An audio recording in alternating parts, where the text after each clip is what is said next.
নমস্কার বন্ধুরা। এক সময় প্রাচীন ভারতবর্ষে সিদ্ধার্থ নামে এক যুবক বাস করতেন। তিনি জীবনের গভীর অর্থ সম্পর্কে কৌতূহলী ছিলেন এবং বিভিন্ন উৎস থেকে নির্দেশনা চেয়েছিলেন। একদিন তিনি একজন শ্রদ্ধেয় ঋষিকে দেখতে পেলেন, যিনি তাকে ভাগবত গীতার পরামর্শ দিয়েছিলেন। এটি একটি পবিত্র পাঠ যা জীবনে জ্ঞানের সারাংশ ধারণ করে। সিদ্ধার্থ অধীর আগ্রহে এবং খোলা মনে ভাগবত গীতা পাঠ শুরু করেন।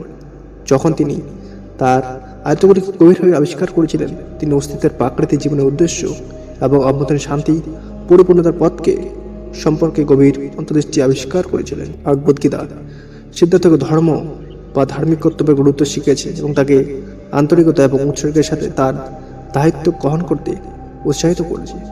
এটি কর্মের ধারণা করুন এবং প্রভাবে আইন তাকে নিঃস্বার্থভাবে এবং তার কর্মের ফলের প্রতি আসক্তি ছাড়াই কাজ করার কথা স্মরণ করিয়ে।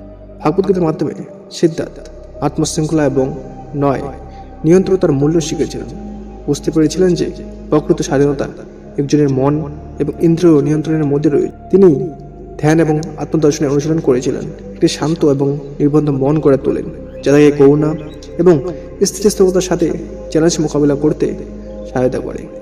সিদ্ধার্থ যেহেতু ভাগবত গীতা অধ্যয়ন করতে থাকে, প্রত্যেক সময় তিনি তার শিক্ষার মধ্যে সান্ত্বনা খুঁজে পান।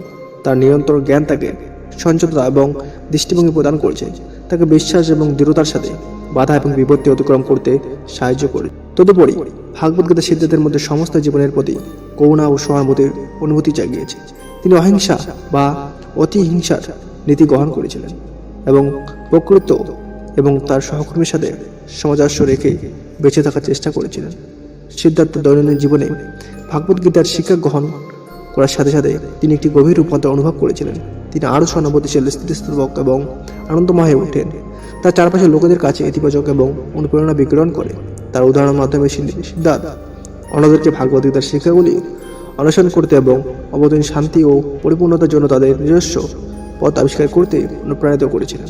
তিনি উপলব্ধি করেছিলেন যে ভাগবত গীতা কেবল একটি গ্রন্থ নয়, এটি একটি অর্থপূর্ণ এবং উদ্দেশ্যপূর্ণ জীবনযাপনের জন্য একটি নিরবধি নির্দেশিকা ছিল।